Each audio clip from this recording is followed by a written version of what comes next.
Good evening, ladies and gentlemen, and welcome to the RCI radio podcast. My name is Ryan Gale. I'm going to be your host today for the podcast that talks about all the sim racing and real-world motorsport news. But joining me for this very first episode is Jesse Lee.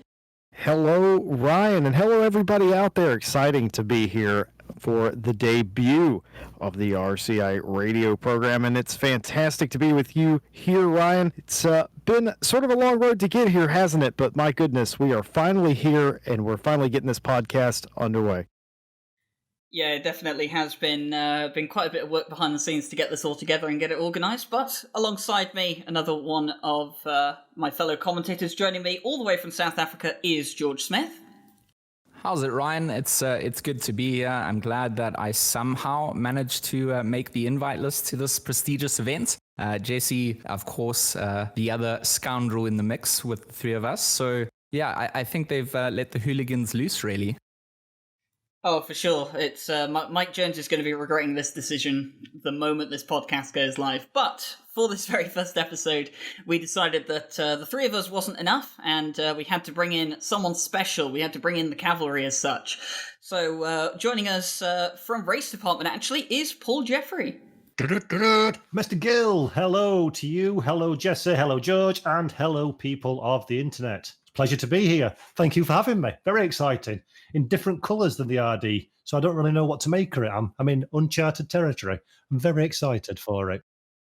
Well, don't worry, Paul. You'll definitely be around like-minded people here. We had a discussion off air about how we all like to talk forever, but enough of that. We'll get right into proceedings today. So, Paul, obviously, I did mention just a moment ago that obviously you're from Race Department. So, just in case anyone doesn't know who you are and what you do, what do you do at Race Department exactly?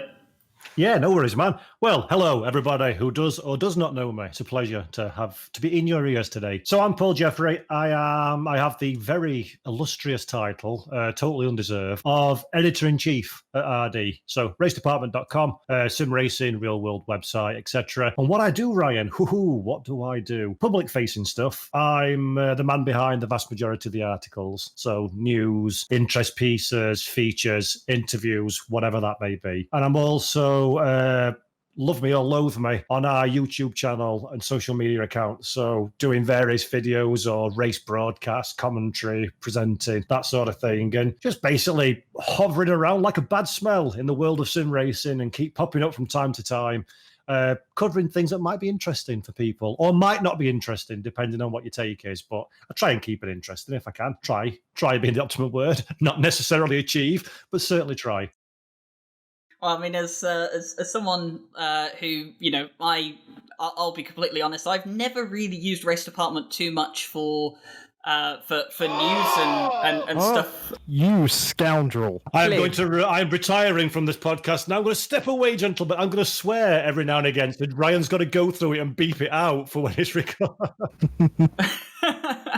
I will be honest, is that the most things I've used Race Department for is stuff like mods and things like that. However, since RCI did form the technical partnership with Race Department that founded RCI, and we are still very grateful for that partnership, I have been keeping an eye on Race Department stuff more than usual. In fact, I did see on one of the SRO esports articles that was published, there was something about a poll for you to wear a particular coloured shirt on the next stream. So I have been keeping up with a few of the things that are going on the news side of Race Department. I did the same afterwards for the final round of the SRO series. We did like an esport panel.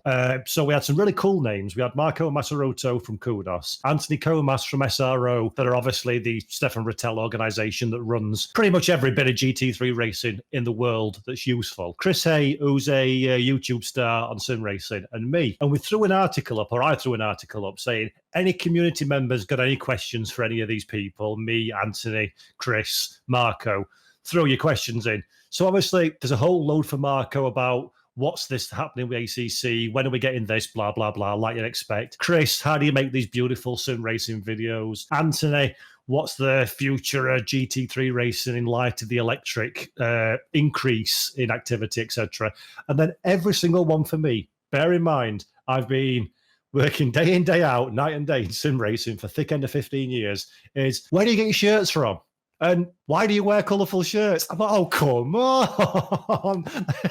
Give me a question about racing. But hey ho, it's all good stuff. I like my colourful shirts. They're nice.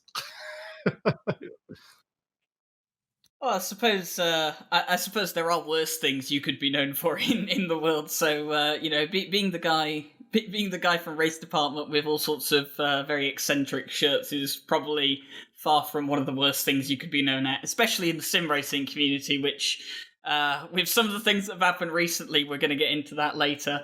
But Jesse, George, do either of you two have any quickfire questions for Paul? Paul, I mentioned to you before, I'm a self-professed fan of the Paul Jeffrey brand, and I've been on the race department a long time, and initially, just like Ryan, the major draw at race department for me was the mod section. It was and still is the place to go for sim racing mods, and if it's worth having, it's likely in the RD vault, and it's an honor to have that and to have you here today. And I was asking you about your shirts earlier. I think I'm going to refrain from any more of that. I just have a question. It's something I've always wondered about you, Paul, and now I got a chance to answer or to get an answer. How did you get your start at RD, and how did you get to the point now where you're the editor-in-chief? How'd that all come to be? Oh, good question, man. Well, I was always a lurker at Race Department. So by that I mean I'd kind of like float around and read stuff, but never really contribute to the forum or community. Because be all and end all is I'm not a gamer. I only do sim racing. I'm not interested in games, and I've always been of the mindset that computers, PCs, and the technology world are not really interesting. It's not cool. It's not for me. So it was kind of like a bit of a secret obsession in the background, because I've always loved real life motor racing. And then sort of, I don't know, around, I would say around when Race Room Racing Experience, I forget the year, first started breaking onto the scene, I kind of got into the online racing world. So I got myself a little Logitech G25 steering wheel attached to a desk I'd found in a skip, little small monitor and everything in the back room of the house. And I started taking part in Race Department club events when the dedicated server for Race Room came online. And the guy that ran the club left very, very, very short notice. And at the time, I was really enjoying the community aspect and being involved in it. Didn't really want to engage in public lobbies or anything. So they were basically going to just drop dead, the club. So I jumped on and said, right, I'll run it. I don't mind doing that. So I was vocal in it anyway. So started running the club, and I realised there were a lot of good things happening with RD. So Spa Francorchamps was released and stuff, and nobody was really writing about it or putting a news piece up about it. So I kind of just wrote a couple and mentioned it to the admin, can you put this on the front page, sort of thing. And then a few more interesting things happened outside of Race Room, so I wrote about that. And then before I know it, I was just writing everything. So I migrated, got another guy in, Kenny, to run the Race Room Club, and just focused on putting the articles out. And the answer to your question, Jesse, is just work hard, put the hours in, put the time in, proved myself to be reliable, reasonably proficient at what I do. And it just naturally came from there, because I live and breathe Race Department, basically. So I worked it out once that if you take my real world job out of the equation and traveling to and from my real world job to home, in a Monday to Friday, I have 2 hours per day when I'm not either at work or at Race Department. Not 1 hour per day, sorry. And that's to eat my dinner and wash the pots. And then I work until 1 a.m. doing RD stuff. So just putting the time in, basically, and just showing that you can be trustworthy to get it out there, because it always distressed me as a sim racing fan. The news was so fragmented. You had to go. I mean, I don't know. I've no idea how many sources I've got that I check for news, but it's well over 100. So I'll check those 100 plus sources 5 times a day to get the news audit that we get, plus the stuff like talking to the developers, talking to the community, WhatsApp, Telegram, Discord, Skype, my phone, Facebook. It's just trying to bring it all under one place. And I'm happy to do that, because I love sim racing. I love motorsport. I can't mod, so I can't contribute in that. area. I don't want to run races anymore, so I can't contribute in that area. So this is what I can give back, basically, for something that I've taken more pleasure out than just the $45 per game that you pay for it. You pay 45 quid for a sim. I get thousands of pounds worth of benefit and enjoyment out of that. So I'm happy to contribute and try in my own little way to make it a better place for everybody else, and hopefully show people what a wonderful sport we've got and get them involved. I think that's the great thing about sim racing, really, if you really think about it, is the fact that you're absolutely right, Paul. It's happening every day. George, do you have anything for Paul? I'm sure you do. I mean, Jesse, you pretty much got Paul to open up and give us a history there into Paul Jeffrey. I obviously also off air admitted to being a bit of a fan of the podcast side of what Race Department puts out. So that kind of helps me out with my next question, because Paul, I know that you are obviously an ACC fan. You drive an ACC. So my question to you is going to be a little bit less serious. I would like to know what Paul Jeffrey drives when he just wants to let loose. What car and track combo really gets your gears grinding together? Ooh, very good question. That, to be honest, it depends on my mood. I like old stuff, as you can probably tell from my dress sense. So as a general rule in life, if it came out after 1979, I'm really not interested in it. So give me H-pattern gearbox, more power than grip, and a soft-ass suspension, and I am a happy, happy boy. So in that case, it's got to be AC1 and any one of their either stock or mod content cars on a beautiful track from Fat Alfie. That's bliss for me, absolute bliss. Or maybe Goodwood in a Ferrari 250 GTO. No, GTB, isn't it? Yeah, Ferrari 250 GTB, to be directly answering you, George. I think that's bliss in a sim, big time. Okay, so that's definitely something that I'm going to make a little note of, because I'm a big ACC fan. On the AC side of things, I've used it for drifting, mostly exclusively. I have this addiction to just making cars go sideways and kicking up smoke, and I don't know what it is, but drifting in AC for me is what I've done a lot. But I might try this little combo of yours. Oh, it's beautiful. Give it a go. Goodwood as well. That's a good track for it because it's relatively simple and relatively wide for a period track. So just hustling that Ferrari around there is delicious. Okay, that is on my to-do list. I'm going to hand back to Ryan, our main host and leader, to lead us away again, Ryan. So sorry if Jesse and I got a little bit carried away. No, it's fine. I mean, I think there's a lot to be learnt in, you know, what you said. It's important to realize that no sim is going to ever be perfect, and you know, we do have to appreciate all the work that goes into all the sims that are developed and stuff like that. And it's one of the things as to why I love ACC so much, is because the level of detail in ACC, I don't think, you know, in my opinion at least, you can't compare it. So yeah, it's some really interesting points, and some really good points that you made on there that people probably need to take to heart a bit more. Is that nothing will ever be perfect, and you kind of just have to live with what is, essentially. It's about being excited about the journey.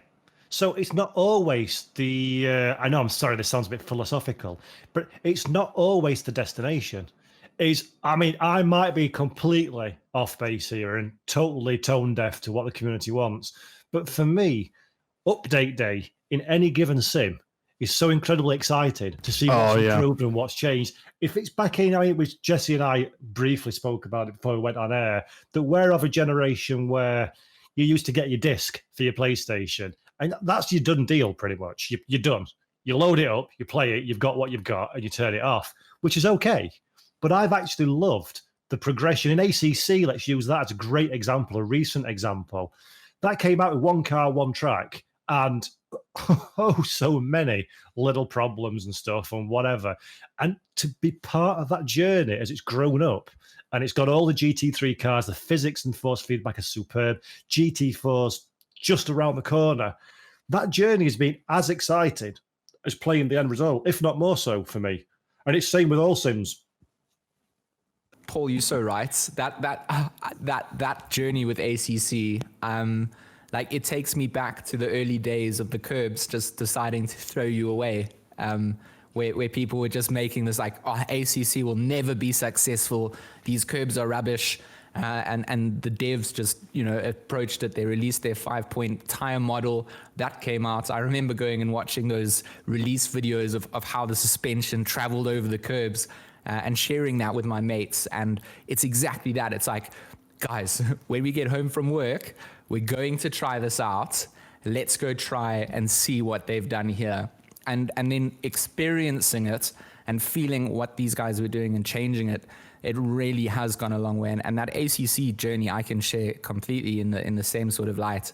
As soon as it came out, I grabbed it early and had limited content available and just absolutely played it until I felt like my feet were bleeding on the pedals. It had its problems, but I had the feeling that it was, with what they had done with AC1, I knew that there was going to be changes coming, and sticking with it. So happy that it has become what it is. I mean, RCI is fundamentally only focused around ACC at the moment. That's where we all came together and met up from it. So it's an incredible journey, really. And it's you get all the more engaged in it as well. It becomes more part of your soul when you've been through the good times and the bad times. And I'll tell you, I'm conscious that I'm talking a lot, so I'm going to shut up really, really soon. But I'll just throw you a quick story. We did the SRO Sport GT series last season as well as this. And last season it was on site. So we did it at various racetracks around Europe with the Kunos guys and some guys from AK Informatica. And I'll not name the developer, but I was stood talking to one of the devs from Kunos about ACC. And I think it was Monza. So I think they just got into version 1 or were about to go into version 1. And this guy was super, super down. They'd gone through a load of code revision that they'd done, and basically it had been thrown away because it wasn't right, and they were recoding. So by his own words, he's wasted 2 months of his life on something that ended up being nothing. And we were talking, and he was super, super down in dumps. And I said to him, dude, it's easy for you to get into this mode because you're living and breathing it day in, day out. As a punter, as a consumer, I'm looking at this. You are building Sergeant Pepper's Lonely Hearts Club Band of the racing sims. You don't see it from the outside looking in, but what you're making, and I'm sorry if I sound like a fanboy, you are making something that's going to put a flag in its mark in history as being something absolutely incredible. And just like Sergeant Pepper's, it's not for everybody. It's only for people that want that kind of thing. But he didn't see it because he was so involved in the trials and tribulations that they've got to get to that point. So it's amazing that even the devs who were that close to it don't see the bigger picture that you and I can see just looking at the finished end result and not the pain it takes to get there. You're building something incredible, and that's now being told, and that's now been seen with the end result that we've got, where we're almost, if not 12 months after that date now. And what they've got is just absolutely mind-blowing. And it had always been there right in the infancy. It just needed that polish, and that polish is starting to be applied to it now. And the Intercontinental GT Challenge tracks, which are, for me, pound for pound, some of the best racing tracks in sim racing, quality-wise. And then the GT4s are on the way, the British packs coming, plus stuff that we don't yet know about. Whoa! They've done it. They've knocked it out of the park, and then some. Incredible stuff. We'll move on to the first actual topic of the podcast, which is it's going to be evolution of sim racing during lockdown. Now, this is one that I'm really interested on Paul's take on this, because you commentate you did make an appearance with the SRE Sports stuff. You've already mentioned that. And you also do commentary for the Lamborghini esports, which I'm actually following as well as a very big Lamborghini fan. You've been doing commentary for that as well, so I'm quite interested to get your take. How has it been for you? How much of a change have you noticed in sim racing from pre-lockdown to where we are now, for example? with my race department hat on, which gives me a bit of a different perspective, I think, from your everyday sim racer, it's been a massive change. As I say, as RD as an entity, we've been around 17 years. I've been at RD for the best part of a decade. And one of the biggest things that we've had to deal with over the years is trying to get sim racing as a legitimate thing, not to be looked down upon by the real world. And in pockets, we achieved that. There was some really interested parties from manufacturers and real world and whatnot.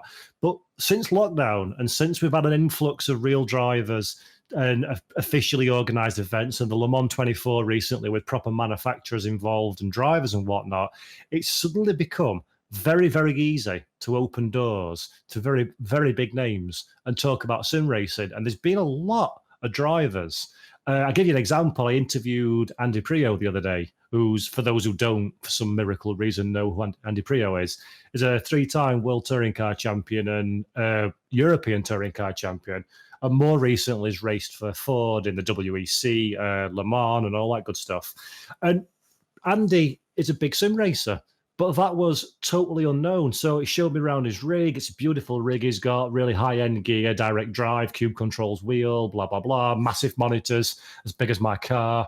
But you don't see all that stuff, and you couldn't get access to these people pre-lockdown. But now it feels as though sim racing has become a much more legitimate form of sport, or e-sport, if you want to call it that. And that has been a sea change for us. So if we knock on doors of brands or organizations, that door opens now, where once upon a time it didn't. I mean, to give you, again, a very, very quick example, not too long ago, before lockdown, maybe 12, 18 months ago, we spoke to a reasonably low-key championship. I shall not name who they are. Reasonably low-key, reasonably local, saying we could run an esport series for you. And their response was, esports? What benefits that to us? And said championship now has an official series and they're all in. So it's opened the door, I think, to a lot of brands and a lot of organizations and series and drivers and personalities and people that actually sim racing is a legitimate thing. And you know what? It's a really, really good stepping stone for drivers. Maybe not so much for driving a car and learning how to drive a car, because you've not got the velocity, you've not got the forces in your bottom. Anybody who drives a real race car knows that we feel our car through our backside more than our hands. But to racecraft, learning a track, the dedications required to understand every nuance of your vehicle, it might be a different nuance that you get in a sim racing, but you still got to learn it, interpret it, and interact with it. That is a really, really legitimate way to go racing. And also, it's damn entertaining. It's not just a load of... I think the stigma attached to computer games in general, and sim racing as well, is it's a very solo, quiet affair, socially unacceptable, not very much community. It's just doing it in your basement, so to speak, a bit geeky and a bit kind of, keep that quiet. And actually, I think it's proven now that it's not at all. It's different people of all ages, all walks of life. I mean, heck, we've got somebody from South Africa, somebody from America, and Ryan, I'm assuming you're in the UK, same as me. So that's like different parts of the world with a shared love or something. And we all get enjoyment from it in different ways. And that's incredible. So I think it's legitimized our sport, which is massive, massive going forward. I think one of the things about, our community in particular, now that we have with RCI, it is quite legitimately in our name. It's, Racing Club International. We are international as a community. We have people from the United States. We have George from South Africa, myself from the UK. I have a couple of other people from the UK. We got the likes of Fabian, Chris, Vicky from Germany. Oliver from France, got... people from Belgium, all over, really. It has become a fantastic sort of pseudo family. And Paul, to your point about talking to and being involved with real racing drivers, I can personally attest to that too. During this lockdown, during the time where the world stopped and real motor racing stopped, I have had opportunities to interview real racing drivers about sim racing and about their careers and have private conversations with them, where I have no business doing that. Obviously I'm just a sim racer who happens to be at the right place at the right time. And I've certainly felt that exact same impact where I'm sitting in a room with real racing drivers who are all, quite frankly, chatting crap to each other, which is kind of funny to see. But I'm also trying to get a few words out of them, and some of them, they, like you said, they've really taken it to heart, and they're asking questions about sim racing. They're more involved in it. They've bought thousands of dollars worth of rig equipment specifically to go sim racing, and I think all of that, to your point, to your credit, that legitimizes sim racing in my eyes. Has it been a smooth affair? No, it hasn't. From right at the start of the gate, that first virtual GP, that it was rough, and there's been rough GP since then. The esports stuff, the stuff that's televised, it hasn't all been smooth, and I think in some ways, some people look at that, they view that as a failure. Well, I don't see that as a failure, because every event they plan to do, even though some of them had to be modified slightly, all those events come off. And we got a legitimate result, and a lot of the time, the racing was quite enjoyable to watch. So that's a success in my book. Entertainment value at the end of the day really is what it all adds. It's, again, that argument, Jesse, there's a minority of people that will go to the ends of the earth to comment on every topic that has it out there, that this is not what sim racing is, this is unprofessional, etc., blah blah blah. That's fine. There is an element to that, and there's a valid point to that existence.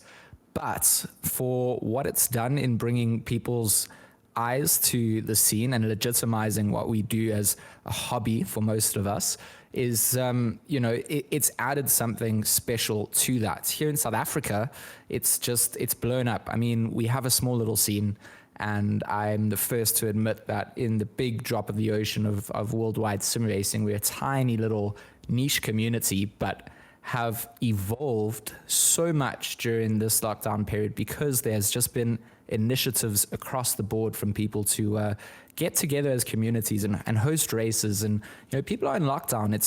It's not an easy time, and people are dealing with all kinds of things at the same time. And having that community that loves doing what you do, that there's no expectations, it's there, and you all have the same desire at the end of the day. It just makes things so easy. It's like-minded people hanging out with each other, and for us here, it's just boomed. So a small little, I'll take an example. I run a little co-community with one of my friends here, which is just a Monday night racing thing, and essentially it's about trying to get guys into the sims and get on track, and then have sort of fun organized races, but with like league mentality in mind. So we'll go through the incident reports the next day, and show guys what they've done wrong, and then we've got little tiers where we can have like super new guys, and then guys that have been racing for weeks come through, and there's no prizes, there's no leaderboards. It's just an organized race on a Monday that our community locally can get into the sim and start to experience things. And from that, we have then pushed drivers out to our various local leagues, who have then all started to branch out. Because of my involvement with Ryan and Jesse and the rest of Racing Club International, they've seen this European connection or worldwide connection that enables them to get into lobbies with drivers from all across the world. And that's the only way to really get better, is to put yourself up against the best. And I think that's the coolest part, is that this just links everybody together. And it's arguable, different sims and different drivers, whatever. If you race in a specific sim and you want to join that series and you want to make your way to the top, you need to compete against the best in the world. And sim racing is so different to every other esport, in that most of the others are all limited by their pings and connections.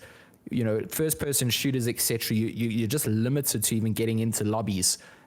Now with the changes in internet connectivity and things, and the way that the netcode works in sims, sometimes it's a bit dodgy, but majority of people can get involved and race, and that's the incredibly cool thing. Yeah, I think it's been a long time since I've ever done a public lobby race with someone who I have seen ping levels that I would say, okay, I'm definitely not comfortable racing against this person. So in terms of that, obviously, sim racing is very different in, like, for example, you mentioned with shooters and things like that, where, having low millisecond response time, super high DPI mice, and all that sort of stuff is kind of required to even be able to compete, never mind, get to the top level. And with sim racing, to an extent, look, there's there is a degree that can help you get better at sim racing with different gear and stuff. But you don't become the best sim racer by having the most expensive gear, and there's a lot of people that can prove that. Throughout all of this, there have been, one of the articles that we actually have linked for this podcast is the F1 esports stuff. So many people were surprised at how quick the likes of Charles Leclerc were when he'd never played ACC before. He came into ACC and he was already setting these ridiculous alien lap times. And I saw people saying, like, how can he do this? He's only played it for like 2 hours. And I'm, you're like, yes, but, well, one, he's a professional racing driver, which helps a lot. But not all professional racing drivers are fantastic at esports. For example, a person we'll get into later on in the podcast, Daniel Abt in Formula E, he was very much underperforming in the Formula E events. And there have been some people in the SRO Esports Pro division, real-world drivers, that have also underperformed in the sim. It's not the same, obviously. But like you said, George, it is very different to other esports stuff where you don't have to have the most expensive gear, you don't have to have the lowest ping connection and all sorts of stuff. And obviously, having a lower ping helps with the netcode and stuff, but it won't make you, it won't make you faster. It's not a barrier to entry. I think that's the important part, is that here I'll say, like, when I say from South Africa, because this is just where I'm from and what I experience, but for us to get into international esports, people have to send teams over. So being involved in other esports throughout my years before getting into sim racing, teams getting sent over to go in boot camp in the States or in Europe would cost thousands of dollars to just, maintain a team there for the weeks that they had to be there. And now you're going in, you've got like a week to practice against the best in the world, and then you get dumpstered in a tournament and sent back. And the community here is like, oh wow, we are trash.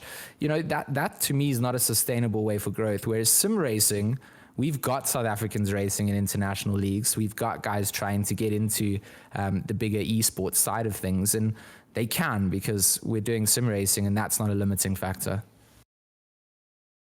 I think that's a really good point, but I want to play devil's advocate a moment and turn it around. Just for the sake of controversy, why not?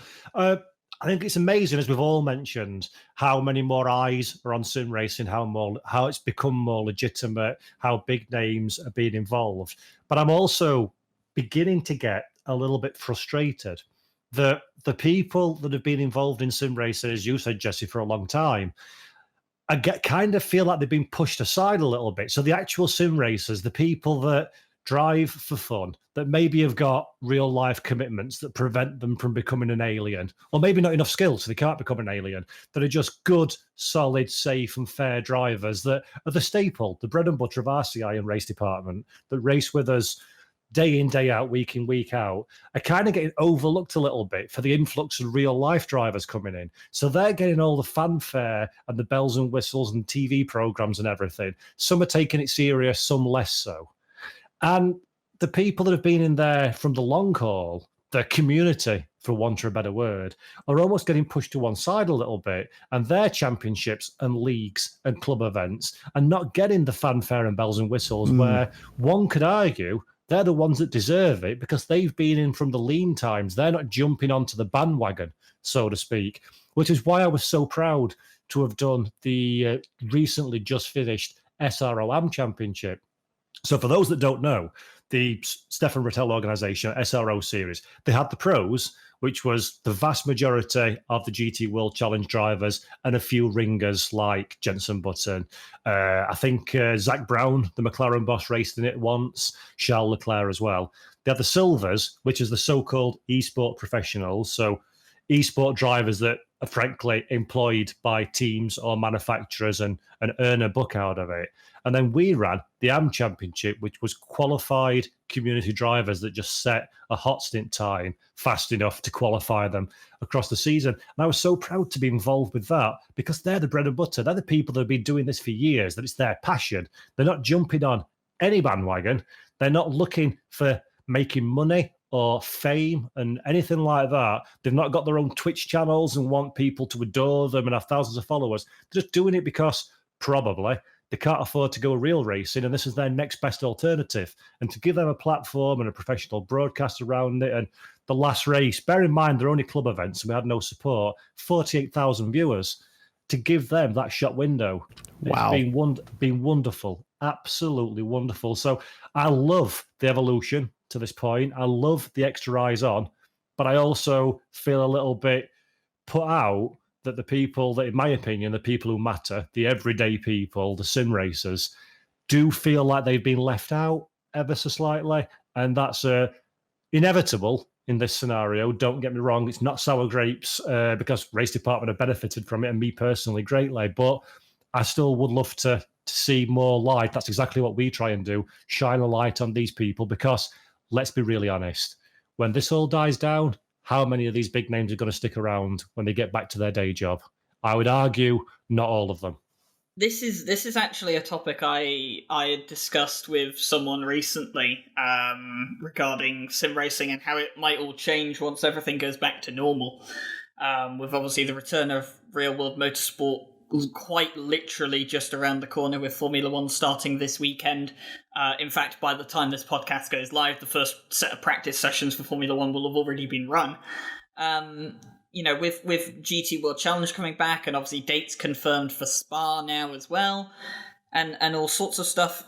It's going to be interesting to see how sim racing continues onwards. I think it will start to die down again. I don't think people like Charles Leclerc, George Russell, Lando Norris, or probably shouldn't have mentioned Lando Norris. Lando Norris has been doing it from way before the lockdown and all that hit. But people like Charles Leclerc, people like George Russell, people like, I think Alex Albon's been doing it as well. The one thing that someone said to me was like, oh, it's so cool that they're doing Twitch streaming and stuff because you get to see a different side of them. And that's true. And I think it is good that we do get to see a different side of them. But at the same time, you have the feeling of, well, you only jumped on this because you can't go real racing. And I think for me, that's one of the things I'm going to be interested to see how the Formula One drivers in particular, if they just go back to normal and they just don't stream anymore, or maybe they do one stream a month or something like that. It's, is it going to go back to normal, or are they going to keep doing this kind of thing but I mean, George Russell, for example, think what you like of the F1 esports virtual race series, whatever they've been running, the virtual GPs. Think whatever you like. George Russell has come into the spotlight because of those races. He has gained, I think, more positive impact from those virtual races than he has from his first season in Formula One. Undoubtedly. Because you get to see the more normal side of him. And also at the same time, it's, he's being entertaining. He's in the spotlight because he's been winning them. So, it's going to be interesting to see how it all, goes back to normal. I have no doubt that Lando will probably keep doing it. Because he was doing it beforehand, but I'll be interested to see how the likes of Leclerc, Albon, Russell, and any of the others that have been doing it, if they stick to it, or if it's just gonna be one of those things that gets left on the wayside, like a lot of other things have in the past. And I think that's a good point, Ryan, regarding seeing another side to the drivers. It's something that we can only achieve in 2020 because of the massive take-up of the internet and streaming sites and all that sort of thing. But just going back to the whole how much engagement are the real drivers going to have, I think there's a very important distinction that we need to make here that I've made before. And again, I might well be in an army of one on this one. I think esport and sim racing are two very different things. So I think sim racing is the art of driving a virtual car that feels, behaves, handles, and has the data that is closely assimilates a real car as possible. So sim racing is replicating on a computer what happens on a racetrack, and then there is racing that happens around that. And I think esport is the spirit of competition of racing your fellow man or woman. So I don't deem, controversy time. I don't deem Forza Horizon 4, Forza Motorsport, Gran Turismo to be racing sims. They're racing games, but they can still hold esport events because it's racing in whatever parameter the game gives you. So you can race a Lamborghini Huracan through the desert, jump over a ravine and be caught by a helicopter. But as long as it's the same for everyone, that's still esport. Where sim racing is an entirely different thing that has an esport element bolted onto it. And I think that's very important. I think when real racing starts again, the esport bubble will die down. The big money, big press on the TV, events with celebrities, so to speak, will become lesser. But I think sim racing will continue to grow because there's more money in the system now. The likes of, I spoke to Marcel not long ago from Studio 397, Marcel Offermans, the door to licenses that wouldn't normally be open to him, i.e. Ferrari, is much wider open today than it's ever been before. And that's purely because of the eyes on sim racing esports. So I think the more money in the system, the more ability to capture licenses, the more engagement from brands will grow our sim racing much faster. Sim racing will go upwards and get bigger, better, and more marvelous, and esport will gradually start coming down again, is my take on it. So I do think they are two very separate things. Yeah, I mean, you're absolutely right. I mean, you think about all the different angles of, you know, the consequences and everything of this is that eventually, whenever things get back to normal, and they will eventually get back to normal, sim racing will appear to shrink or be put on the proverbial back burner. But overall, I think it has had an incredible impact. You mentioned Studio 397. There's no mystery why a Ferrari, an officially licensed Ferrari, showed up in their sim this year, months and months after the lockdown started, likely because Ferrari was more willing to negotiate. And I'm just spitballing here. I don't know if that's the actual case, but it seems likely that that sort of thing, especially from what Paul just said. I mean, yeah, it makes complete sense that the timing of the arrival of a batch of new cars to that sim, and obviously there's a lot of work involved in all of that, but it's just fantastic to enjoy it. And you guys were talking earlier about, you know, the real heroes of sim racing, the drivers that do it for the fun of it. They're not getting paid. They don't have sponsors. They don't care. They're there to have fun and have a really good race. And that's a point for me, Paul. I love talking about those drivers. Give me any chance during a race broadcast to talk about any of those drivers. Tell their story. Tell people at home where they come from, what they do, you know, what their track record is, anything like that, what they're liable to do in a situation. Does this guy like to flash his lights or not? Those little details. Put those drivers on display.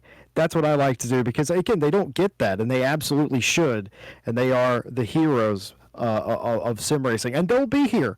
They'll be here long after everybody else is gone. They pack up their lights, and they go away. You know, we go back to real racing, which is fine. We need that. But these guys, these weekend warriors, they're still going to be there, and I'm still going to be talking about them. So in the end, we all win, don't we? Yeah, and often as an end product, Jesse, those people that you spoke about are the ones that produce the best racing. Because I've seen it all over social media, these so-called professionals saying, oh, standards are rubbish, look at this accident. And it's like, well, you've closed the door on him. I mean, maybe I'm in fear of jinxing myself or in danger of sounding like I'm bragging, but I don't crash very often because I've got some awareness about me. And if somebody shows the nose up their inside, I've not got a corporate sponsor I've got to please. I will give them racing room and we'll go too wide for 5 corners and have a great motor race. I may end up losing the position at the end of it, but we have a great race and we're both enjoying it. Where for the pros and the real world drivers, it's a different scenario. They're representing brands and sponsors. The pressure to win so incredible. So they're closing doors and having crashes and doing silly things because they've not spent the hours practicing. They're not in it for the great motor race. I would rather finish last and have a fight with 25 other people and have the time of my life than qualify on pole and win by 30 seconds. That's not fun for me. It's not about the winning, it's the racing. I think that's actually a really good point that you mentioned there with, some of the racing being better from some of the just the general sim racers. Jesse can back me up on this one all day long. We had a Misano Ferrari versus Lamborghini event not too long ago. And I mean, it was one of the best races I'd ever seen, period. Real or virtual. Did not matter. It had everything. It had drama, it had controversy, it had accidents in it, it had extremely treacherous conditions for the cars that were competing, and it came down to a last lap lunge, which unfortunately the second place driver didn't quite get it there, and but it was still a great race. And the Porsche Cup race that we had at Laguna Seca as well not too long ago as well. Jesse was doing stewarding for that event. I had the pleasure of broadcasting it. I got to see the greatest comeback I have ever seen in motorsport history. Never mind sim racing, never mind real virtual, just any form of motor racing. I got to see one of the best comebacks ever. I mean, if you've ever seen someone spin on the formation lap, start at the back of the grid. They qualified on pole, by the way. Qualified on pole, spun on the formation lap, started at the back of the grid, and worked their way back up to the front to win on the last lap by 0.003 of a second. You can't write it. No, you absolutely can't. And that was that Laguna Seca race was one of the few times I was a steward for that race, as Ryan put it. And we're incredibly impartial, and we try to, we keep the chatter to a minimum, and we're trying to be as professional and follow the book as best we can. But at the end of that race, there was no stewarding to be done. We knew it was a one-on-one fight, and I have never heard a group of grown men turn into teenage girls so fast as we did that day at Laguna Seca. We were just yelling at the top of our lungs. That was such a good race. And folks, that's the power of sim racing, right? That's the power it has. It doesn't matter that it's pixels on a screen to us. It's motor racing personified. And again, to the point that we're all making, the weekend warriors, the people that do it as a hobby, that love to do it, those people, I absolutely agree. Those are the people putting together the best racing. With obviously all the positives that have obviously come out with all the attention that sim racing has received, it is only right that we do talk about some of the negatives that sim racing has received over the past few months, because there are some very, very controversial and sensitive topics that have come out over the last few months regarding sim racing and some particular drivers. So we won't touch on this for too long. I know that racism is very much a very big topic in the world right now. There's a lot of movements going on for Black Lives Matters and all sorts of stuff. Sport taking a massive stand against racism and all sorts of stuff. But one of the things that cannot be denied is that because sim racing is virtual, there are some drivers out there that believe they can get away with things in the virtual element that they can't get away with in the real world. And this was unfortunately the case for one of the topics that I have linked in here, one of the articles, one of the two articles actually. The first one is, of course, the NASCAR driver Carl Larson, who was fired by his team and sponsors after using a racial slur in an iRacing NASCAR event. Now, Jesse, what is your take on this? Yeah, so Kyle Larson was in a private race held by another NASCAR driver. It just so happened that this race was broadcast. It wasn't one of the mainline NASCAR races. It took place on Monza Oval in NASCAR stock cars, Cup cars to be specific. And it was the who's who of sim racing on iRacing. And it was real drivers from IndyCar, NASCAR, sports car, mixed in with I know they hate the word, but influencers, to be frank, streamers and stuff, the like. At the end of this event, it was a great race, by the way. It was absolutely chaotic, which was the point. It was supposed to be a fun race and chaotic. At the end of the race, Kyle Larson let loose an expletive that I dare not say, I wouldn't do it anyway, towards another driver.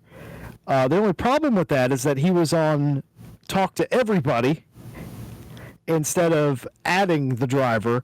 So in front of a viewership of over 1,000 people plus everybody, the 50 or so cars that were in the event, he lets loose this racial slur, and immediately he was released from his team. He raced for Ganassi Racing. And he got released from his team, the number 42 car in Cup Series, and obviously he was fired. He later did release an apology, but he initially, it must be said, attempted to say, no, that's not what I said, and then he owned up to it, and took responsibility for it in that way. I don't think we've seen the last of Kyle Larson. I'm just going to put it out there. I think he'll be back, maybe not in a Cup car, maybe in an Xfinity Series car, and he might work his way up through there. I think he has to have some sort of sensitivity class or something before NASCAR is going to let him back in. So there was that. There's also NASCAR driver Bubba Wallace who rage quit an event that they were doing, and of course Bubba Wallace was streaming this to Twitch at the time, and one of his sponsors, the title sponsor on his virtual car at the time, dropped him and Richard Petty Motorsports, the team he drives.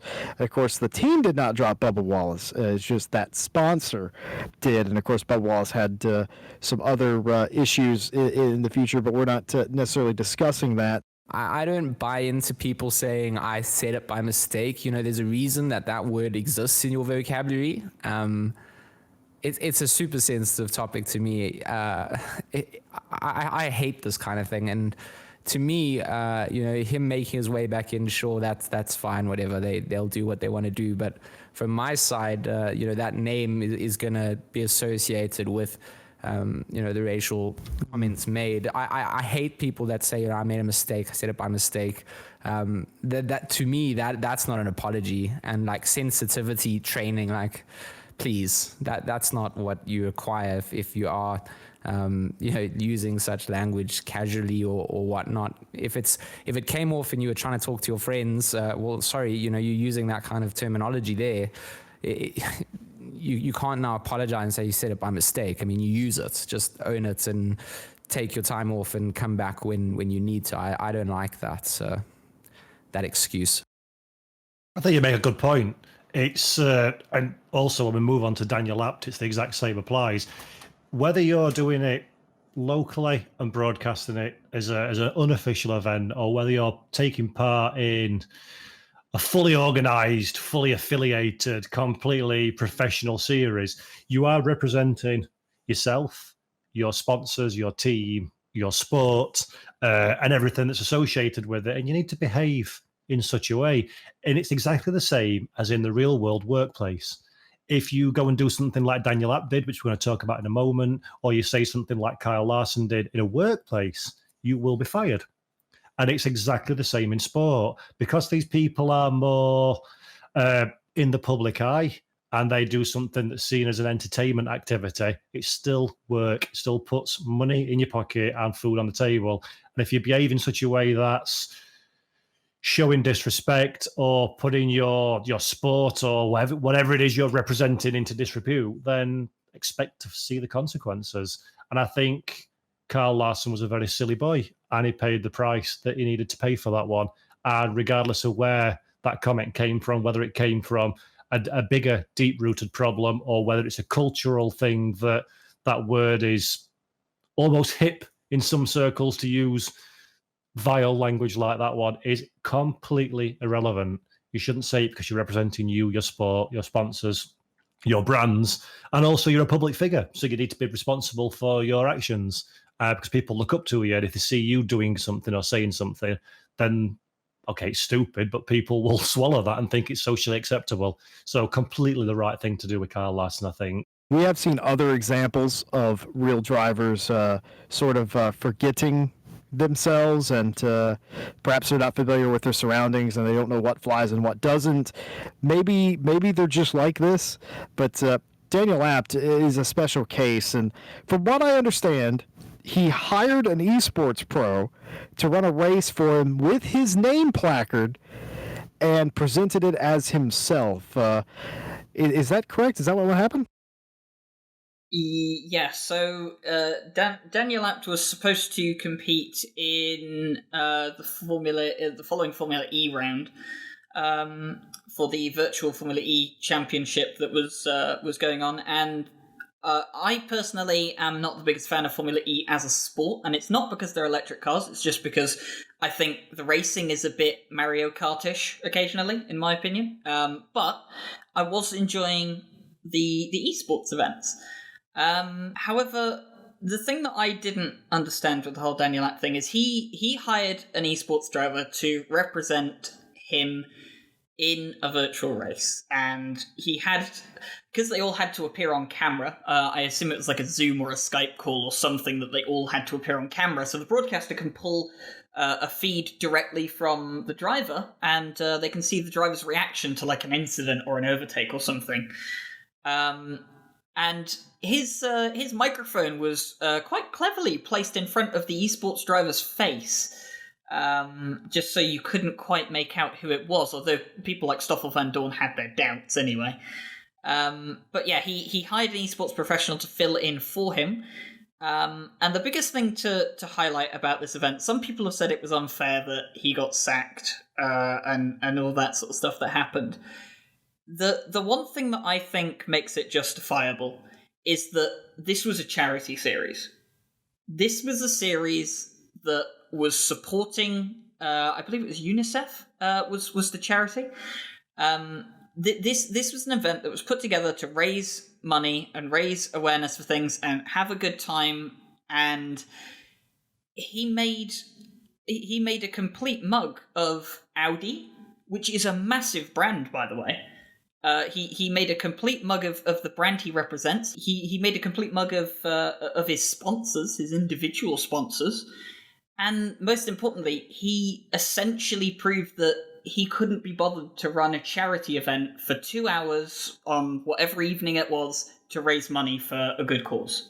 Yeah, no, I think the people that are saying that things are, unjustified in what they've done they're more the people that aren't involved in the sim racing side and understand the esports element either. Had that been in any sort of esports event, regardless of whether it was sim racing or anything, doing that kind of thing is just straight out cheating. So the team being associated now with someone that's essentially cheating is a no-brainer for me to disassociate entirely, regardless of it being a virtual series. The fact that it was for a charity and you would think to pull a stunt like that is also a little bit questionable in my mind. But at the end of the day, I don't think that the people that are putting opinions 100% understand that what he's done is, like you said, just really taken Audi for a bit of a clown fest and dragged them along with it. And then, just made a mockery of what esports stand for and the integrity behind it, So someone now running an event would, maybe see that and then question, is the person driving that car the actual person that says they are who they are? It adds an extra element of, distrust in what you see. It's completely misleading, and I'm okay with the decisions made. I just think it's absolute categorical stupidity from Daniel Abt's point of view. He did it pure and simply to boost his numbers on his Twitch channel. So he said afterwards, at the time, I'm like, oh, you dirty cheat. That's disgusting. I'm dead against cheating. Fire the book at him. Having watched his apology video, I do feel sorry for him. I still think he deserves to be fired, absolutely, because I don't think it came from a place of wanting to artificially get a better result than he's capable of doing. I think it was just trying to be funny and not, and being an absolute categorical idiot. And he said that he couldn't do the post-race interview because of connection issues, because obviously he didn't want to be seen on camera, and he was going to reveal it on his YouTube or Twitch, whatever channel, the day after, that it wasn't him. To be as naive and as stupid to think you can be doing something like that in an officially sanctioned Formula E race with a charity connection, representing his team, representing Audi, who, let's be honest, of trying to distance themselves from cheating as much as possible, and all the sponsors in an official Formula E replacement event for the real life thing. It's just the definition of you thick idiot to think you can do that and get away with it. And I think double whammy, it's an open door for Audi because, frankly, they don't want him in the team anyway. And they've replaced him with René Rast, who's 10 times the driver that Daniel Abt is. So for Audi, it's worked out great. They can take the moral high ground. They can get rid of a driver that's underperformed because he's been in Formula E for 64 races since the beginning of Formula E, and frankly hasn't stepped up to the mark. So they can replace him with a better driver. They can be seen to take the moral high ground that they don't endorse this sort of behaviour, which Audi are very keen to do following Dieselgate and everything else for their VAG group. Yeah, stupid, absolutely stupid. And from a sim racer, it's just showing disrespect for sim racing and the level of time and effort and energy that we put into it. Daniel Apt's lucky enough to be in a very rich family. Apt Tuning are very closely tied to the Audi manufacturer brand. He gets to do something. He gets paid handsomely to do something that's a dream for us, that we have to pay a lot of money compared to our financial income just to go karting, which is a tenth the level that he does. And then he comes into our domain and shows us distinct lack of respect for something that we do because that's as close as we can get to it, while also shoving one finger up to the sport, the charity, his team, manufacturer. Honestly, I can't have enough disdain for the man to think he's as idiotic as to do something like that. And it'll be okay. What a fool. What a fool. Yeah, I mean, he has since obviously that has all gone down. I think it was today or yesterday, it was announced that he has actually got a drive back in Formula E. I believe it is. I can't remember the team off the top of my head. It's Neo, I think, replacing the Chinese driver whose name I've forgot. So yeah, Neo for the last 6 Berlin races, which is ironic because it was Berlin that he got sacked at. Yeah, it was actually. So yeah, it's going to be interesting how that all goes. I mean, he has found his way back into the sport, so he's just in a different team now, so hasn't really... I mean, he's lost something out of it, for sure. As to how much he's lost out of it, I don't know. One thing I do know is that if I was a sponsor, I would be not looking to associate myself with someone with that kind of attitude. We know how important the relationship between a team and a driver is with sponsors. The sponsors are one of the big reasons teams can go and drivers can go racing. And it's one of those things where you have to keep them on your side. And by putting up red flags like that, he's not doing himself any favours for the future. So he has got himself back into a seat. We'll see how it goes for him. But realistically, I think, people like Kyle Larson, people like Daniel Abt, they have significantly, damaged their potential in their career through something like this. And people say, it was just a game, but he couldn't be bothered to show up to a charity event. He hired someone else to compete in his place in what is considered an esport event, so it's considered a professional competitive event.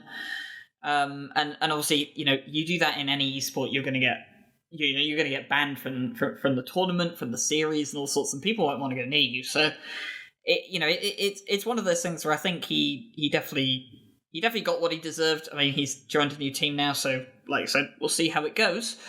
But moving on to some other interesting stuff about some stuff that's happened with sim racing over lockdown is, of course, probably the biggest esports event that has ever been shown, and that is the Le Mans 24-hour virtual.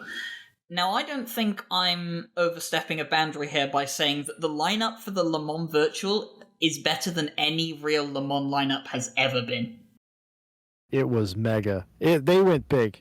And the sheer amount of talent in that one race lobby was off the chart. You literally take your pick, throw a dart at the wall, your favorite driver, if he's worth his salt, or she was worth their salt, they were in that race. And 5 of my favorite drivers were there.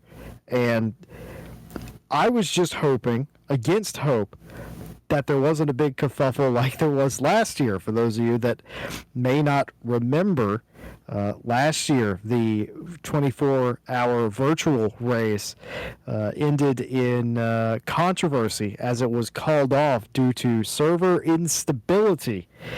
And this year, we had a frightening moment around the 5th hour as well, where there was a restart needed to be made because the connection, as I understand it, the connections were a bit iffy. But at least after they got over that hump, they were able to restart and finish the race. And first of all, that was the first major hurdle, was getting there, and they did that. But I'm gonna throw it to you guys. Did you think the race lived up to the hype? I personally think that it's one of the best Le Mans I've watched. I haven't been watching Le Mans for as long as a lot of people have been watching it. I got into the World Endurance or Le Mans kind of races probably only in the last 4 or 5 years. So for me, it's definitely one of the best races that I've watched. I had a really good chuckle at the Bicoles car competing so incredibly well in the esports event, considering how poor they have performed in the real world events. I got a great chuckle out of that. And it was so interesting to see Rebellion and Williams partner up as a team. I thought that was incredibly exciting. And obviously, Rebellion went on to get a 1-3 in that race, which, you know, as someone who's been a Rebellion fan, who was very sad that Rebellion is going to pull out of the sport at the end of 2020, it was incredibly satisfying for me to at least see them take the virtual title before they bow out of motorsport for the time being. But I thought it was probably one of the best races, one of the best Le Mans races I've ever seen. I think it's incredible that they managed to pull it off.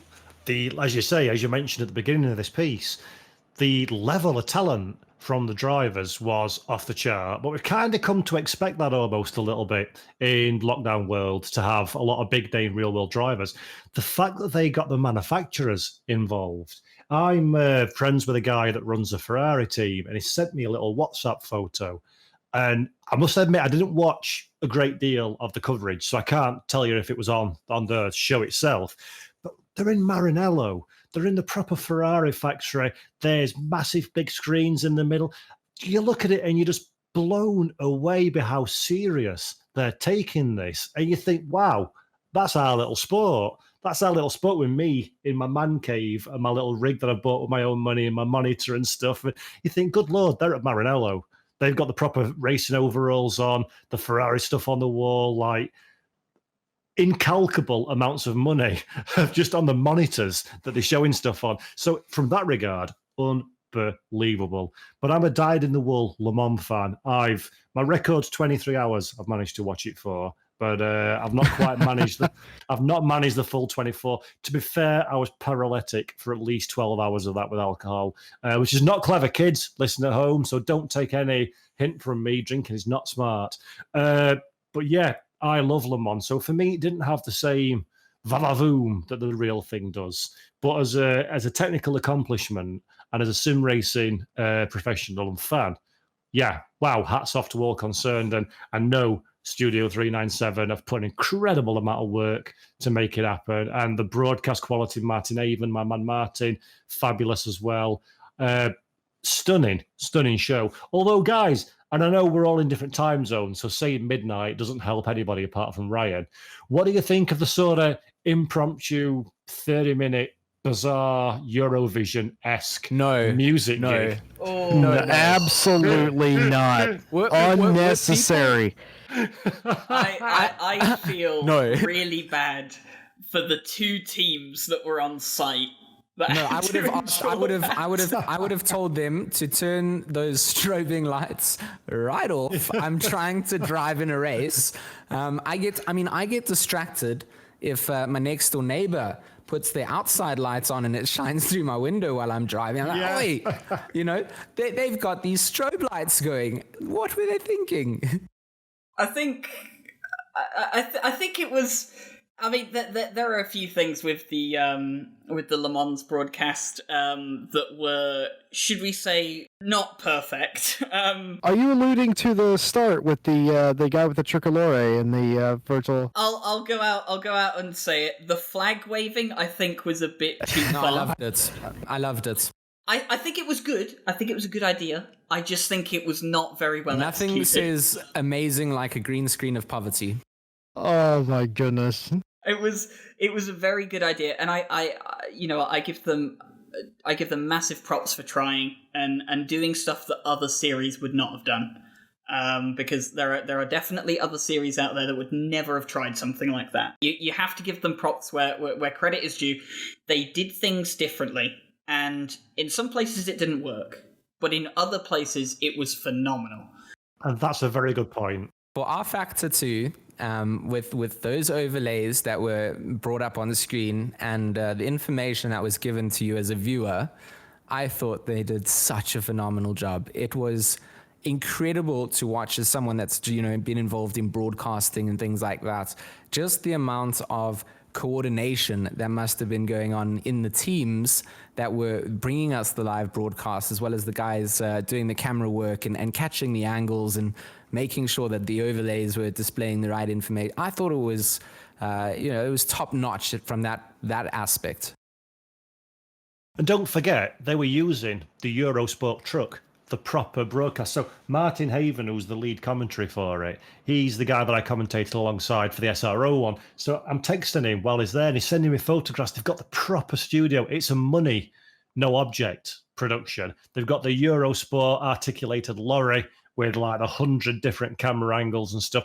They really went to town with it. And I thought the broadcast quality was, apart from the bizarre, massively long gig, shall we call it a gig? I don't know. I like the Beatles and the Who, so that wasn't music. But it came on, and my mate texted me at 12, like, dude, you want to watch this? It's got bizarre. And I put it on, like, yeah, that really is weird.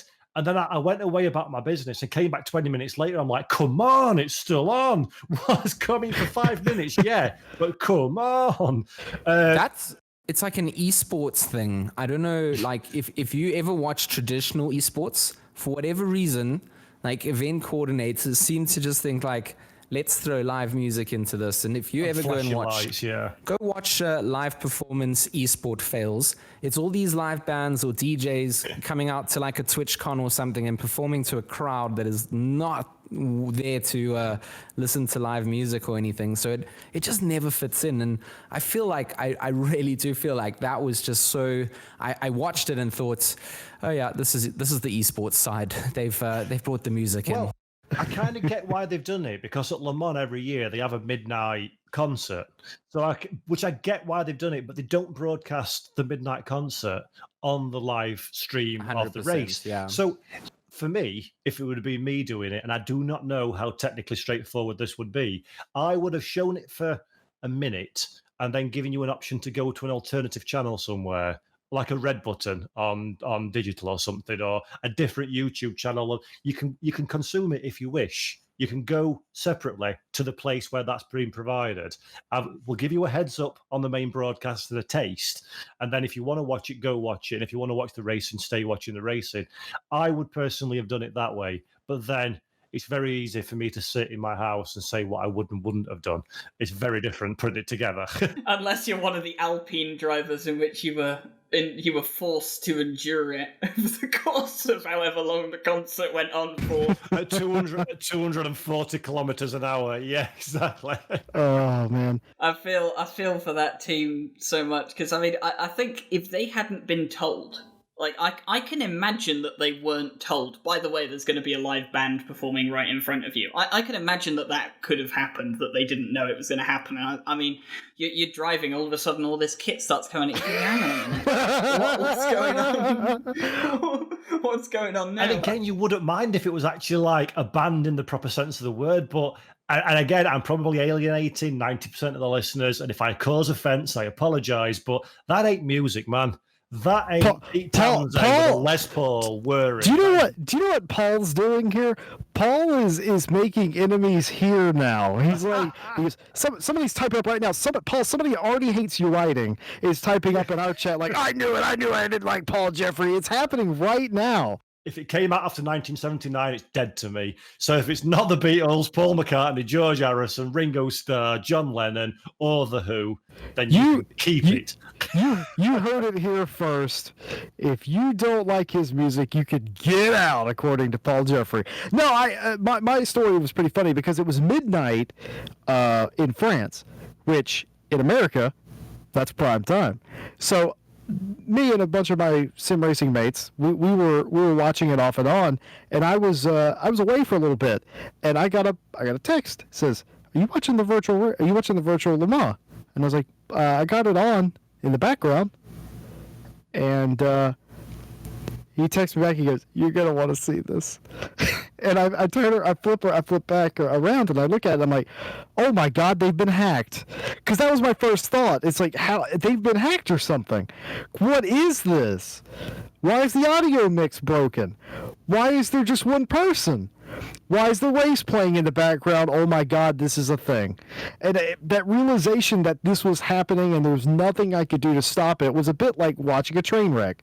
And I'm not saying the performance was. I'm not trying to be mean towards the organizers, the band, the performers.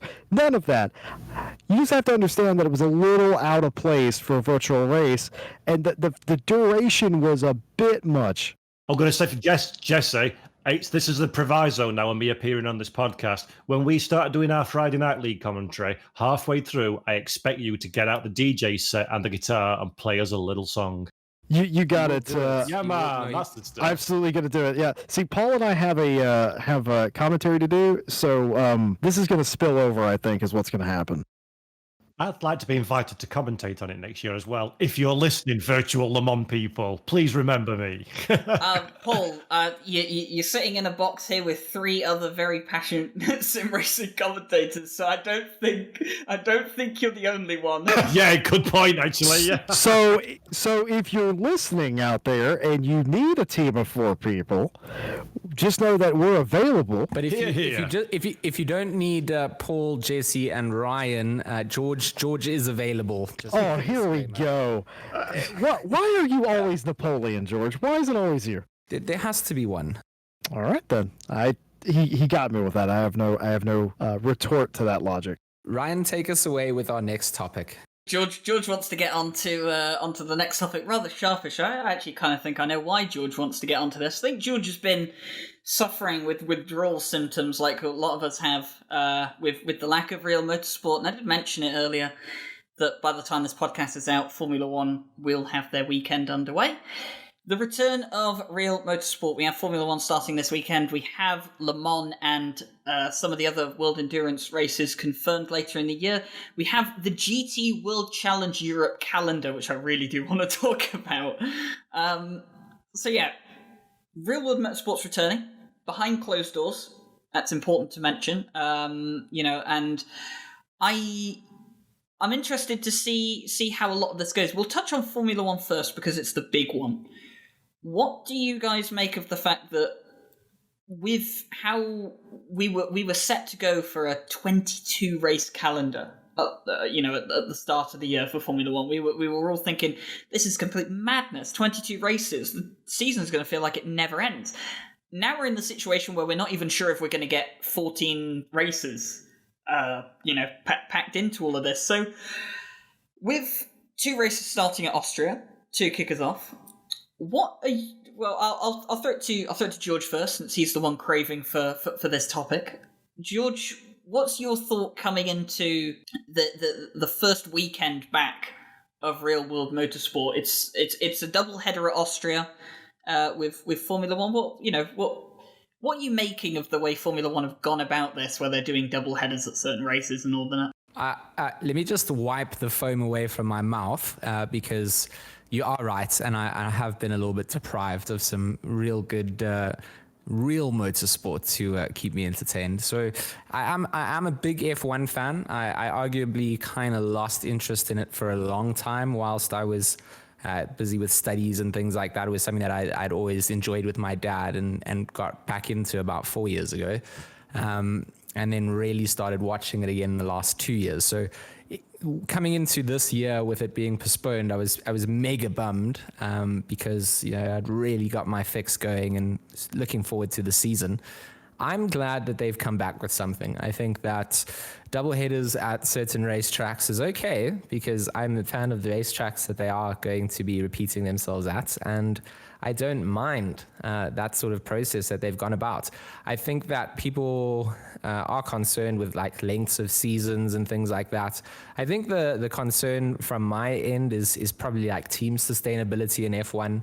You always gotta think on the bigger picture that these guys rely on everything that goes around with the Grand Prix weekends and all the pre-race hype and getting viewership numbers and being able to satisfy sponsors and things like that. So it's something that I hope works out for them because obviously as a massive fan, you don't want to see that sort of industry impacted. I know they've got massive amounts of money and things like that, but thinking of the economy side of things in racing, sustainability has to be there. So I'm keen to just see what we get a little tasteful from the F1 point of view. Looking really forward to tuning in and enjoying something on my TV versus my PC monitor, which I don't know why I do it. I watch real motorsport on the TV, and I don't think I ever put sim racing on there. I always seem to do it in front of my PC. So I'm looking forward to a couch session with some F1. Wait a minute. There's no Porsche in Formula One, so who's your team, George? I'm a big Red Bull Max Verstappen fan. Jesse, what are you making of the return of Formula One? Obviously, we have 2 rounds at Austria, 1 round at Hungary, 2 rounds at Silverstone, a round at Catalonia, Spa, and surprisingly, Monza is going to host a race, despite how much the northern section of Italy, where Monza is based, it has been affected by the COVID outbreak. It's kind of surprising to see that race on the calendar. There's also talks of Mugello or even Algarve and Imola hosting races. So, what's your take on it, Jesse? Yeah, I think it's fantastic. I think that the doubleheader weekend, I think they've taken a page out of NASCAR's book. NASCAR made a safe return more than a month and a half or 2 months ago. They have certain policies in place that separate the engineering crew from the track crew and the driver from their crew. Of course, they're all connected via radio and cell phone, and we're lucky that this happened in the time that it did. I think Formula One has a bigger logistics problem than NASCAR. NASCAR goes around to the United States, Canada, sometimes Mexico. Obviously, Formula One goes around the world. So the logistics problem is quite a lot larger, and the particular climate of where you are as far as the virus is different everywhere. I mean, I'm sure everybody listening understands that your county may be different than a county next to you. So you can imagine the vast gulf of one state one country to another country. And I think this is great. I think they've done the best thing. I personally would think it would be more interesting if they would run 2 races on the same weekend, not 1 week apart. I think that would be a safer way to go about it. I understand in Formula One, again, there's a logistic issue there of cars potentially. So, but my biggest thing, the thing I focus on, it's great to have Formula One back. I hope that they don't pull the plug the instant that there is a case in the paddock. And folks, there will be somebody who inevitably, if they haven't already this weekend, tested positive for it. And I hope they don't pull the plug on it, because you got to stay the course. One case is not a pattern. You have to protect people. at the end of the day too. I think Formula One coming back is awesome. I'm very excited about it until the race starts, and then I realise that it's still boring. And here we go. Yeah, I've strongly fallen out of love with Grand Prix racing, but I think I've long been a champion that the calendar is too long. I think 14 rounds is absolutely perfect. Back in the day, I got into Formula One in a big time in the early 90s, and each Grand Prix was an event, an occasion, something to get excited about. You look forward to it, you sat down, you watched it, you consumed it in its entirety, you spoke about it, you gesticulated after the fact about it, and then 3 weeks later, next one came on. Now, like the World Cup, but I don't like football, so this is a bizarre analogy for me or soccer, Jesse, for you, soccer. You don't have to dumb down your language for me. Even though football uses your feet, not your hands. But Paul, we are going to have a very long conversation post-podcast. But the point is, with football, if you had the World Cup, which is every 4 years, if you had it every 2 weeks, it wouldn't be special anymore. And I think Formula One has done the same thing. There's 22 races or 21 last season in a calendar. There's that many that they're not special anymore, and you don't really miss anything if you've missed one. So a 14 race calendar, I've long been saying, is for me personally, is optimal. But what I'm really excited about this season is the prospect of throwing some old school tracks from Europe back into the schedule. Like you say earlier, Ryan, Mugello, possibly Portimao. They're talking about Imola, which is a wonderful circuit. Hockenheim's hovering around there, as well as potentially, if needed, coming back into the fray, although it's not been out for that long, let's be honest. And that, to me, I hate the Tilkedromes, the boring Dubais, even Singapore, visually very dramatic, as a racetrack, awful. I've got a preview copy just yesterday of F1 2020, so I had a look at Hanoi, which I've not really looked at much. And that's just... I'm trying to think of a word without swearing. Just not very exciting as a track. So to remove those and go to more traditional, proper circuits, that I am more excited about than anything else. I've got to the point with Formula One where I watch it because I've always watched it. I've watched it for 20, 30 years, whatever. And I'm excited to see how Driver X does, or how a new combination of team and car go on. But the actual racing product is poor. For me, I'd much rather watch a touring car race or even a GT race. So I'm kind of excited until I realise actually it's just same old again. And the fact that there's 2 races consecutively at the same track, qualifying is basically the fastest car goes at the front, the slowest car goes at the back. Yeah, race 2 could be a little bit boring potentially.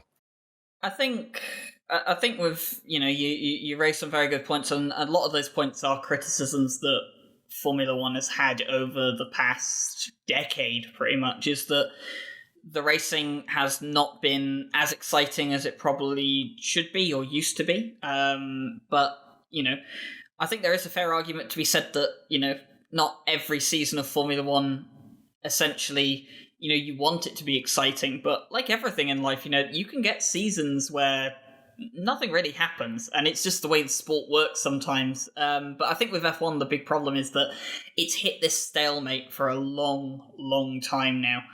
And they claim the 2021, now 2022 regulations are going to change a lot of that.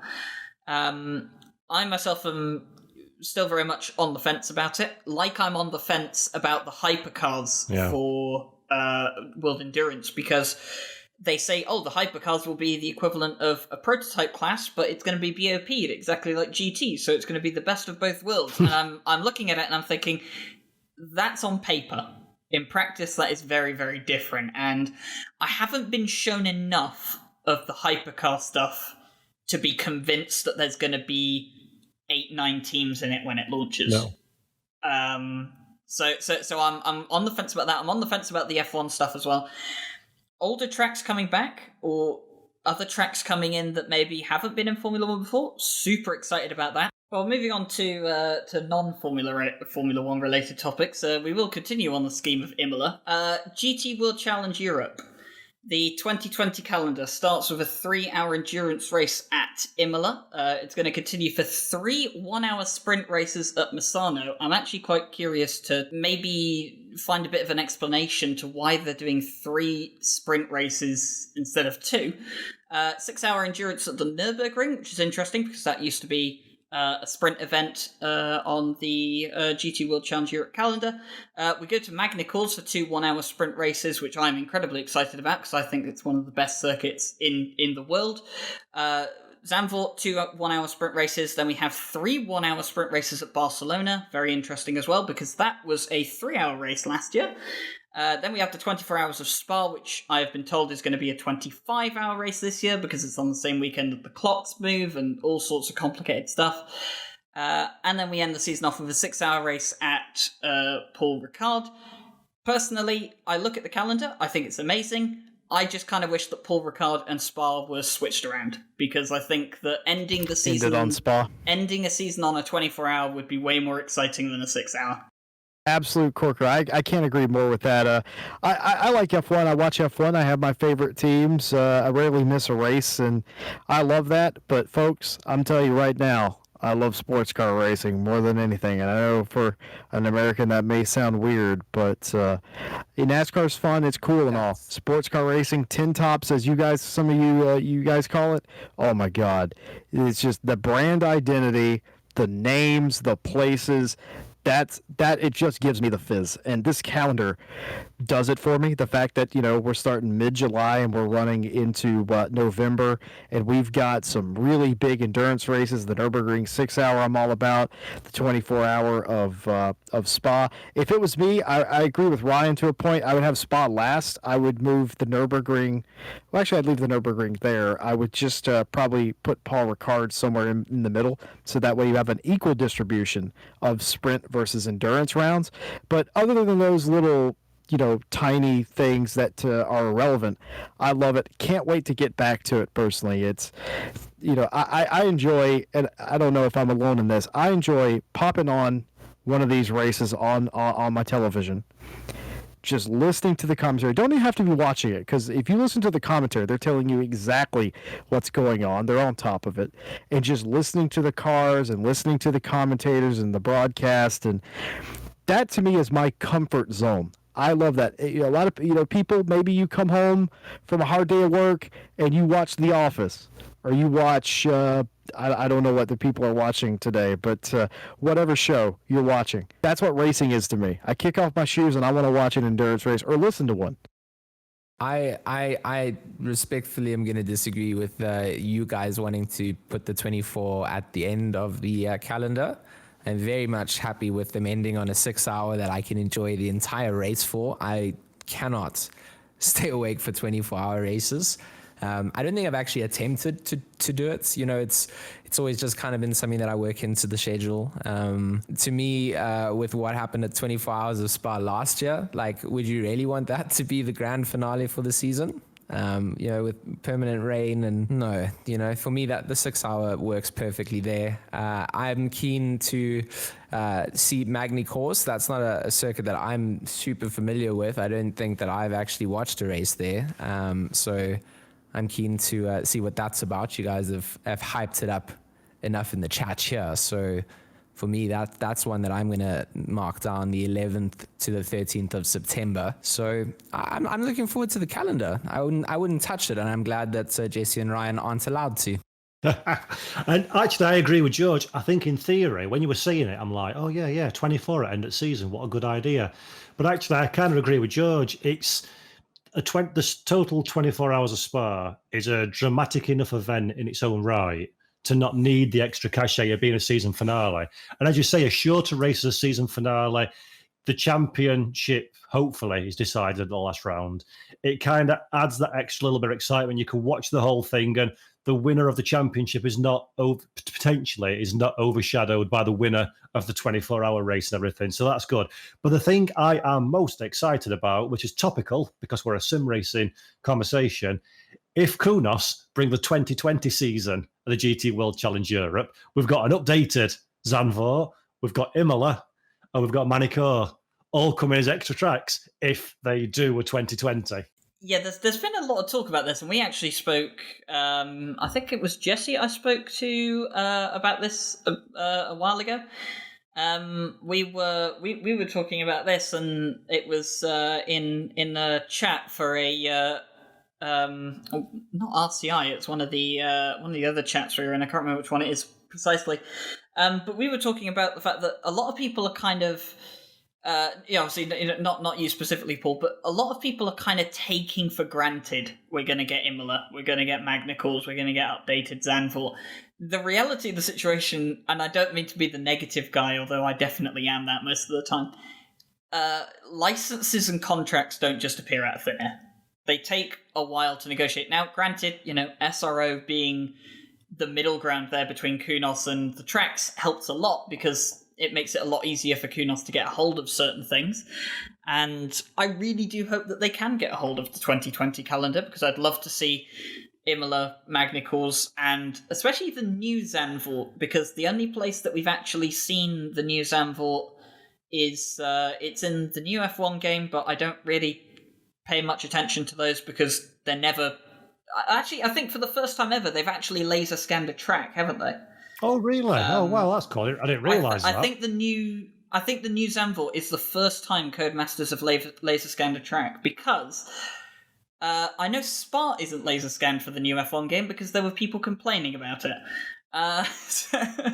So it's going to be interesting to see how that works out. I'm not sure if R Factor 2 have got an updated version of that. They've got a laser scanned They do. one, yeah. Okay, I was correct in that. So it's going to be interesting. I would think it's in Kunos' best interest to do it, but obviously it's more difficult than just, hey, let's go laser scan a track. Hey, listen. If Paul says that Magnicors is a lock, then it's a lock. It's happening. Because Whoa. I never said it's a lock. It would just be cool. But Although, if I had to bet, I would say they would. But Paul, if you say it, it will happen. And I need you. They will come. Exactly, and I need this in my life because it's such a magnificent circuit. Moving on from this, we'll move on to our final topic of the day. We're going to talk very briefly about some of the new titles coming out for sim racing. I'll quick fire some of the ones that I know off the top of my head. Already come out is the ACC console release, but of course when I did write this up, it hadn't come out yet. There's the Project Cars 3, which look, that could have its own entire podcast episode of its own, but we'll leave it for now. And then there was also Dirt 5, and I think also what else was? Yes, the GT4 DLC for ACC. So quickly on the console release. And also the obviously the final release of AMS2 came out. Yes. Okay. Yeah. Good, fair point. I'll shoot it to Paul. ACC console release. Obviously, you've been doing some stuff with the SRE Esports series, and of course, you've said before the interest that you obviously have in all sorts of different sim titles as well. The ACC console release, to a lot of people, has not lived up to expectations.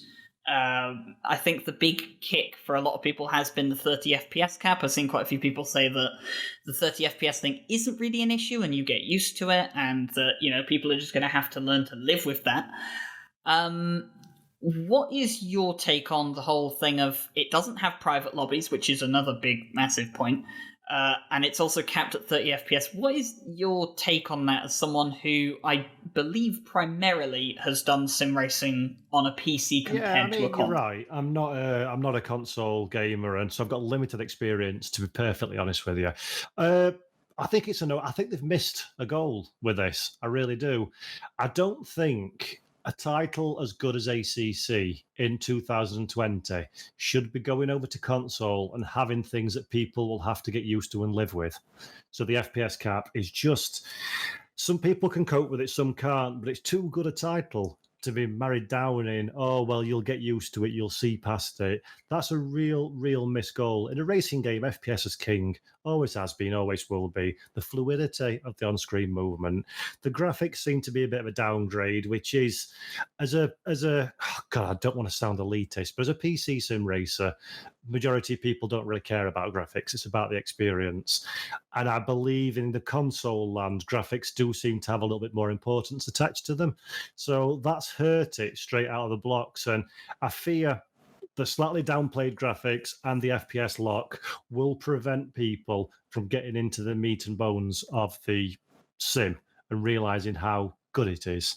So yeah, it sounds like it's been a bit rough. It sounds like it's been a bit disappointing, I think. But if you remember, AC1 was an absolute train wreck on console, and eventually they worked on it and patched it. And yes, they lost a little bit of ground if they'd have come out of the blocks firing on all cylinders, but it was still financially a big success, and it funded what they're doing now with GT World Challenge or Blankpan, as it was in the time. And I'm sure over time this will be a success as well, and they'll patch it up and they'll work on it. But out of the blocks, it sounds like it's been quite poor, to be honest. And I think that's a real pity because, as I'm sure we all are in this virtual room, social distancing being applied, we're all big fans of ACC, so it hurts a little bit for it not to, the love not to have been spread as far and wide. And I think console, well, I know for a fact, console gaming is a much bigger marketplace than PC gaming. And I think with the extra eyes on sim racing, a lot of people will be engaging in ACC for the first time on a console. And if that leaves a bad taste in the mouth, that will be turning off more people than it would be turning on. And as a fan of sim racing, as a fan of ACC and Kunos, that to me is a shame. I don't disagree with what you've said, Paul. I think that it's very ignorant for people to assume that 30 FPS and things like that is something that you can just get used to and things like that. It's just an ignorant topic to really have to discuss in a day and age where they've already had to sacrifice the graphics side. So you would think that if you sacrifice graphics, you would get performance, but they've said that they've sacrificed graphics to enable the physics side, which really shouldn't be the demanding thing in the game itself. You know, it should be graphics driven on a console. Generally, console ports over to PC. It's not really PC being ported over to console. So their failure with AC1 onto console, I think, in terms of just the implementation, it's still quite rubbish on console at the moment. I don't want to sound elitist either, but AC on console, if you speak to console players who play Sims now, they still, if I reference Assetto Corsa that I play on my PC, it's their worst physics-based game on the console that they play. So to me, it looks like Kunos did monetize it well, which I think you talked about. And I think that side is where they've gone with this. So I don't think it cost them a hell of a lot to get the console release out. It was already a game that it wasn't developed for the console. They've had to make what they've got work for the console, and that's evident in the way that it performs. So they'll still get some money in, which hopefully benefits us as PC gamers and enjoyers of ACC. And as things like the PS5 come out and hardware gets better, remember we're on old generations of console now, those things will be better adapted to things like, ACC that might not quite work with the older hardware, and they need more using the Unreal Engine and things like that. So I think the money side is great. One thing that bugs me particularly is that I have to deal with whining console players on Twitter whenever there's an ACC tweet or something. Oh, here he goes. You're gonna release a GT4 video on a Porsche like today, or we had the M4 just a couple of was it last week? But I couldn't believe it. I'm reading through the comments, and it's just whining console players going, when are you going to optimize the game for our console, blah blah blah blah blah. That's not what I want to see on such a cool hype video coming out for GT4, so that's the negative side that I've seen with the console side, is that there's just the negativity on what should be positive posting is going towards all these I've said it already, so I can't not sound it. I said it, whining console players, so I'm sorry. Whining console players. We're gonna continue on the trend of complaints and things not living up to expectations, unfortunately, as Project Cars 3. Oh. I'm just gonna leave. I've got feelings. I'm gonna start off here, and I'm gonna throw it to Jesse, because Jesse obviously is very passionate about this. But I don't necessarily have as much hatred towards the Project Cars 3 release trailer that a lot of people have had, particularly a lot of Project Cars 2 fans have had. because I myself have never been a massive Project Cars supporter. I have played them, didn't really get on with them too well, and it, to me, this just kind of comes as an announcement to say, hey, you don't need to buy this because it's definitely not for you. So it's going to be money that I'm going to be saving for myself.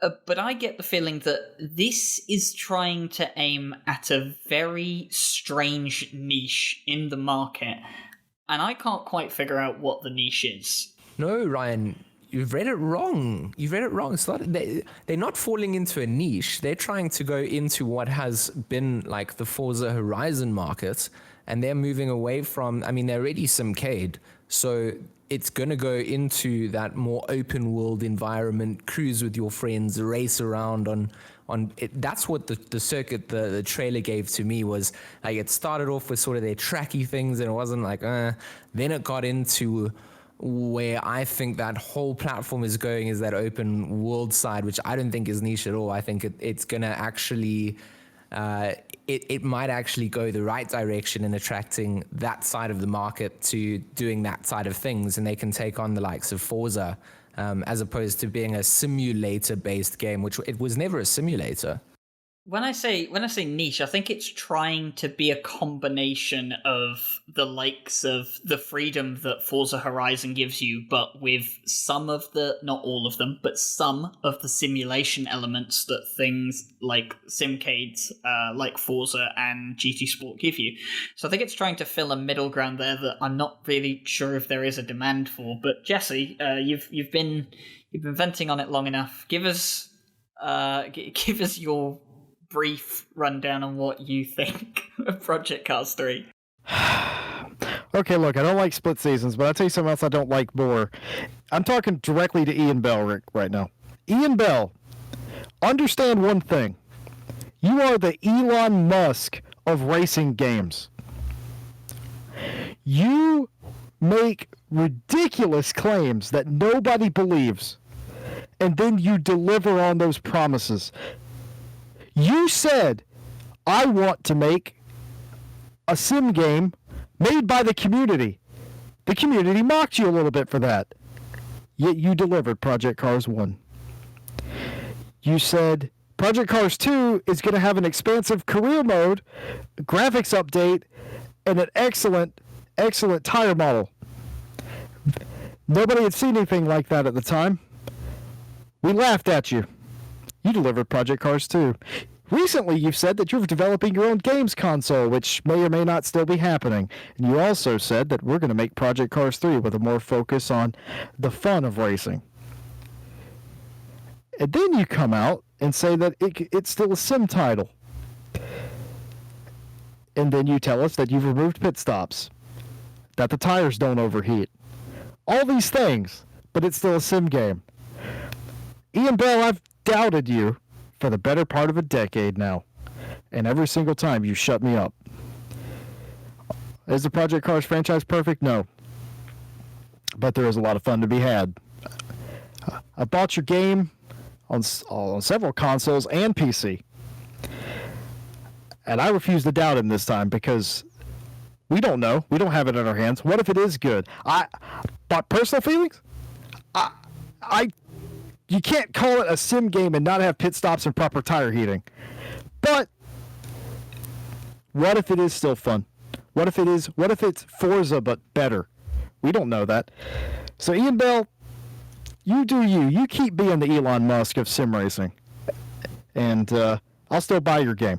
Okay, well, whilst Jesse gets his rather interesting comparison of that felt like an advert I was watching on telly. Then I can imagine. I don't know what you look like, Jesse, but I can picture you stood in front of the camera saying, "Ian Bell, this is a message for you." I like that. That felt like an advert. A very nice monologue. Not an advert. We're not sponsored by SMS or anything. I'm just saying. I understand the Project Cars franchise is not perfect, but he has delivered a product every time after he's made a crazy claim that we didn't think was possible. About Elon Musk comparisons, but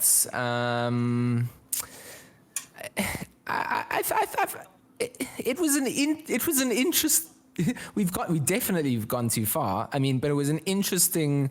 I mean, I like the. Will we still have fun with it? And can we have fun with it without having the full simulator effect? And to those people that will try it out, it will be like a wait and see type thing, I suppose. I didn't really think about the. I sometimes lose the is it fun element to it. To me, what I get out of what makes things fun is not always fun to other people. So I guess that's a relative term as well. But JC, I think it was it was an interesting the Elon Musk. It's late. It's late. In brighter terms, with Project Cars 3, I think they've taken a very interesting turn. Interesting in quotation marks, because I'm not entirely sure what it's going to be like when it's out. Jesse might be right. No, you have to let Paul tell us about Project Cars 3. Oh. Yes. He's also mad. I have a very, although I enjoyed that little bit of speech from Jesse very much, I agree with none of it. In the nicest way possible. Fair. Absolutely savage. The problem is, for me, I mean, hands on heart, and anybody who knows of me will know my thoughts on it. I personally have flushed better things down the toilet than the Project Cars franchise, in my personal opinion. Boy! And I'll tell you why. I'm going to come to that. Project Cars 1 and 2 were held aloft, and I actually got into quite an argument with Ian Bell about this, were held aloft as the ultimate in simulation. The absolute, in fact, it's not quite word for word quoting, but it's close enough. It's going to redefine the definition of the genre of sim racing, I think was what was branded on Project Cars 2. And history dictates it was not. It's not anywhere close to that, which is fine. But when you're selling something and you're being quite brash and in your face about it, it smacks of just trying to shift units and then not care about what comes out the other side, including not having a long-term patching and development program to fix some of these glaring issues. So that's left for me a bad taste in my mouth. Not the product, but the fact it's been masqueraded very, very much in your face and in a quite outlandish way as being something that's going to be an incredible, I quote, genre redefining racing sim. I'm falling way, way short on that for a whole host of different reasons. Now, moving to Project Cars 3, which in theory looks like, as you rightly said, is going to be more a Forza Gran Turismo type scheme, is actually, you could argue, is probably where it's better placed anyway, because it's not an ACC, it's not an R Factor 2, and I don't think it's ever going to get there. But then you go back into the stupid statements again of all the sim that you want and all the fun that you want. If it's going to be a Forza, all power to you. There's no problem with that. I respect that. That's but just say it like it is. Don't try and fool somebody into thinking that if they turn the assists off and the motion blur and everything, they're still going to get a racing simulator. Just say, boys and girls, ladies and gentlemen, if this is indeed what it is, I'm surmising here, I don't know for sure, this is going to be something that's going to fit firmly in the Forza GT Sport Forza Horizon bracket, and we're going toe-to-toe with them. We're not going toe-to-toe with Assetto Corsa R Factor Race Room. Say it like that, and I will respect you totally. And what you produce is on your own back, what you end up producing. But don't try and do, we have a saying up north in England, you can be all things to all men and end up being nothing to no one. And that's what I fear this is trying to be. It's trying to sell itself as everything, and it's going to end up being nothing. It's not going to be full arcade like Horizon. It's not going to be simcade like Forza 7 and GT Sport, and it's not going to be a simulator like ACC. So it's ended up just being a little bit poo across the board. And that's, but it might not be, and I'm not saying it is, but it's the tactic that's used, that's been used twice. I bought the first one because I was sold on the, oh God, it's going to be an amazing sim. It ended up being really, really rubbish. I did not like it. And I fell for it for the second time and spent 64 quid on the second one, and it's garbage. So I'm not, fool me twice, not a third time. No way. I think with me, the point where they lost me, where they were like, oh, it can still be a simulation game, but it won't have any simulation of tires or pit stops or fuel management or anything like that. And I thought, you're essentially saying it's going to be a simulation game, but without all the elements that make a simulation game a simulation. Exactly. And that that smacks of exactly what I said, not wanting to lose sales. And that's the insincerity of it. Just be honest with what you've got.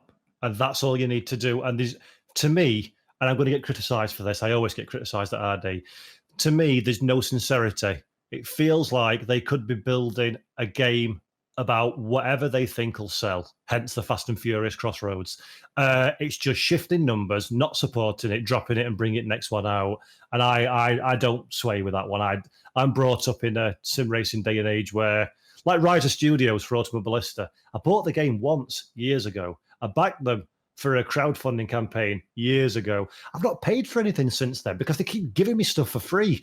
And they support it for years and years and years, to the point with AMS1, it started off as Game Stock Car Extreme.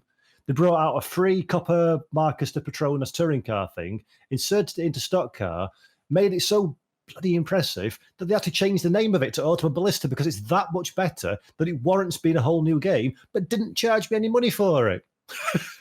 Come on, that's what I'm used to. I'm used to years of development, not release it, patch it 5 times, bring more problems than you'll let sorted, have a blatantly half-finished game, and then go away and do another one, and then say that's going to be the new king of the hill, and it'd be more of the same but with different liveries. Yeah, I'll quickly finish us off here a bit because we are actually running very, very close to our maximum runtime that I'm going to be able to edit this episode down to. So yeah, finishing points just really quickly. Project Cars 3, it's going to be a waiting game for a lot of us. I think my distaste to it is with Jesse's wonderful references to Elon Musk is the fact that Elon Musk isn't trying to convince people a Tesla isn't an electric car, whereas Project Cars 3 is trying to convince you it's a simulator even though it's not.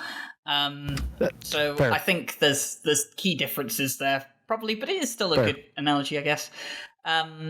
Dirt 5,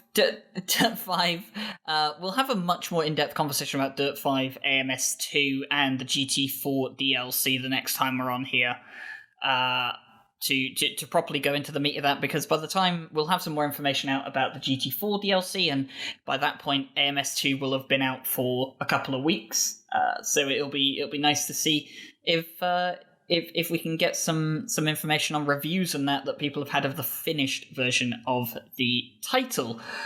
But apart from that, I have to say a big thanks to Paul Jeffrey for joining us here tonight, for spending what is almost 3 hours with some of the RCI commentators. Sat in a Sparko bucket seat. My backside is square, I tell you. The things we do for love. Oh, it's good. It's good training for the endurance races. So yeah, thank you very much, Paul, for joining us. It's been a pleasure to have you on here for the very first episode. Thank you for having me, mate. It's been an honour. Much appreciated. And I think that we'd love to have you back again sometime in the future. Obviously, maybe next time that we have you on the show, maybe we can talk about some more esports stuff and maybe some more commentary stuff as well, because that's a few things we didn't really get to talk about with you, is obviously how you do commentary for, like, say, the esports Lamborghini scene, and we haven't really been able to talk about that too much, but yeah, we'd love to have you back to talk about some more of the staff and organisation side of things of sim racing.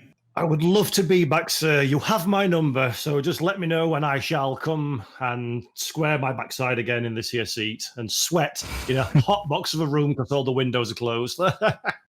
Is there a place that we can follow you on social media for people that are listening? Is there a place that you like to air your thoughts? Are you a Twitter person or anything like that? Good linking in there, George. I like that. Nice. Yes, I've got my account on Facebook, just Paul Jeffrey, so go find me. And obviously, I'm the hidden mask behind the Race Department social. So at Race Department on Facebook, Twitter, Twitch, Instagram, YouTube, and RaceDepartment.com. And I will be having my own website and Twitter accounts and whatnot, where I will slightly less savoury views than the corporate side. So you'll be able to catch that. in the near future. Yeah, and if you are watching this or listening to this podcast on YouTube, because it will be uploaded to the RCI _ racing YouTube channel, you will be able to see all of our handles on screen. So that's George, Jesse, Paul, and myself. You can see all the handles there. If you're listening to this on Spotify or on iTunes, you can find notes in the podcast to all of our handles and to all of the articles that we've been having a look at in the build up towards this podcast. Thank you very much to Paul Jeffrey for joining us here tonight. Thank you very much for George Smith and Jesse Lee spending hours and hours of their time with me again, despite how much I frustrate them and call them out on everything. And this has been the first episode of RCI Radio. Give us some good feedback on what you think and what we can improve on in the future. And maybe sometime in the future we can have some community questions for people as well. But besides that, my name has been Ryan Gill. I've been glad to host a podcast for you here today. And we hope to see you again in 2 weeks' time for the next episode of RCI Radio. Have a great day.